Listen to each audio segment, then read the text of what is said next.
Olá! Hoje viemos falar a respeito da teoria geral da prova e a partir desse momento passamos a analisá-la com as peculiaridades do processo penal. Podemos conceituar a prova como todo elemento de convicção que se releve juridicamente e tem a finalidade de comprovar a veracidade de um fato. Ademais, traremos valorações baseadas nos autores Aury Lopes, Guilherme Nucci e Renato Marcão. Olá, meu nome é Ana Carolina. Eu vou falar um pouco sobre o conceito da teoria da prova na visão de Aury Lopes. Para ele, a prova busca reconstruir um fato passado, para que o juiz exerça a sua atividade e se baseie para produzir o convencimento externo da sentença. Assim, há a reconstrução histórica dos fatos relevantes para um julgamento e a verificação das hipóteses.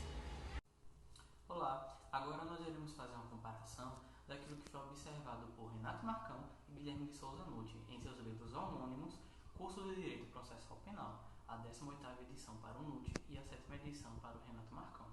O Renato Marcão, ele inicia o conteúdo sobre a prova ao ressaltar a importância da mesma, pois é em razão da sua existência ou da sua inexistência que vai determinar o destino da ação penal.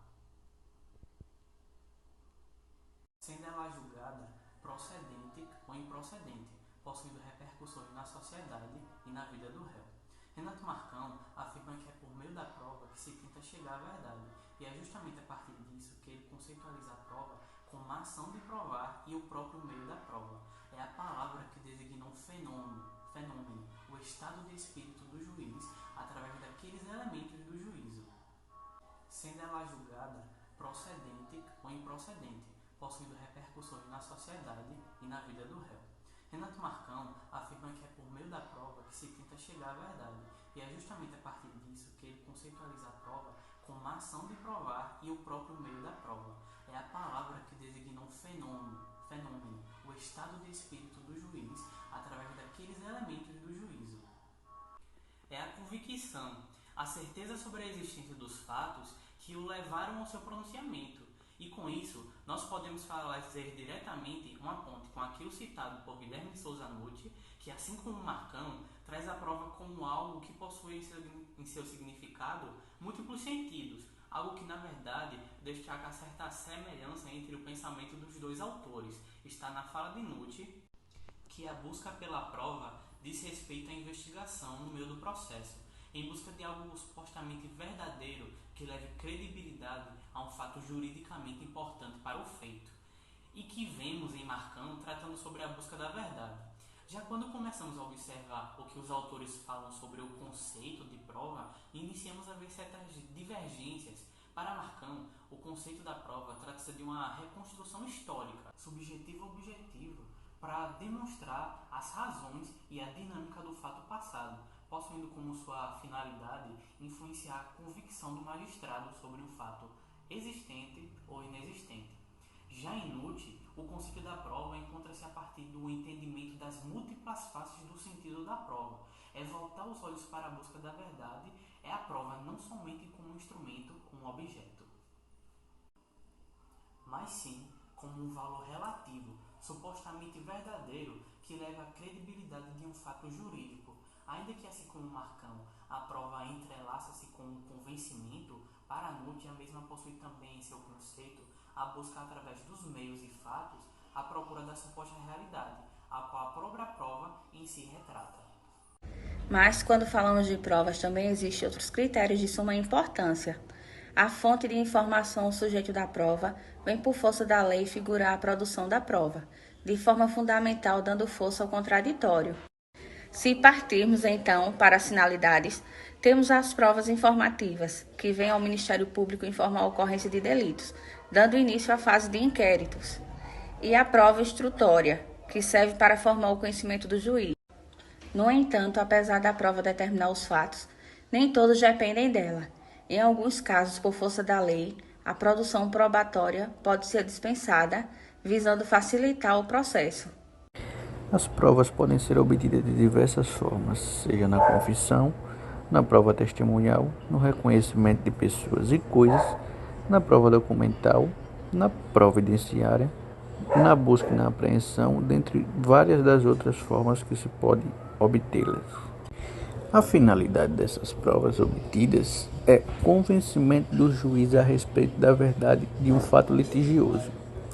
Busca-se a verdade processual, que pode ser verdade atingível ou verdade possível.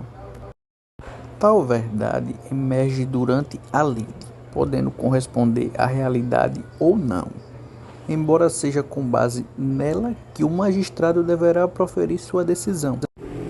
Podemos também classificar as provas em informativas ou provas instrutórias, sendo as primeiras vindo ao Ministério Público para informar a ocorrência de delitos, dando início à fase dos inquéritos. E a instrutória serve para formar o conhecimento do juiz, ser valorada e fundamentar a sentença. No entanto, apesar da prova determinar os fatos, nem todos os fatos dependem dela, que são os fatos notórios, evidentes e intuitivos, fatos que contêm uma presunção legal absoluta, os fatos impossíveis e os fatos irrelevantes ou impertinentes. São esses os que independem de provas. No processo final, o ônus da prova é da acusação. Porém, o réu pode chamar esse interesse de produzir prova para si, destacando, entretanto, que o ônus da defesa não deve ser levado ao extremo, em virtude do princípio constitucional da presunção de inocência, assim como o fato de não ser exigível a autoincriminação, no processo penal ao qual o réu não está obrigado a fornecer prova contra si mesmo. No âmbito processual penal, confissão é admitir contra si por quem seja suspeito ou acusado de um crime. É um ato voluntário, expresso e pessoal. Trata-se de um meio de prova que tem por objeto os fatos. Inadmite-se, no entanto, por ser totalmente pessoal, a aplicação das regras de uso de direito. Podemos classificá-la de duas formas. Quanto ao local, podendo ser judicial ou extrajudicial, e quanto aos efeitos gerados, podendo ser simples ou qualificada. A confissão pode ser motivada por diversos fatores, sendo eles o remorso, o arrependimento, o alívio interior, a necessidade de se explicar, o interesse pessoal, a lógica, o orgulho e a vaidade, esperança ou medo, dentre vários outros motivos que podem levar à confissão. Reconhecimento de pessoas e coisas. No conceito simples, é o ato pelo qual uma pessoa admite e afirma como certa a identidade de outra ou a qualidade de alguma coisa. No ensinamento de Henrico Altavilla, o reconhecimento é o resultado de um juízo de identidade entre uma percepção presente e uma passada. Trata-se de um meio de obtenção de prova através do processo de reconhecimento, que via de regra é formal, para que a vítima ou a testemunha tenha plena condição de identificar uma pessoa ou uma coisa. Aqui vão alguns tipos de reconhecimento admitidos no ordenamento: reconhecimento fotográfico, reconhecimento por videoconferência, reconhecimento de coisa, reconhecimento coletivo ou em grupo, o reconhecimento de imagem e vozes e dentre muitos outros. Vou falar um pouco sobre o interrogatório.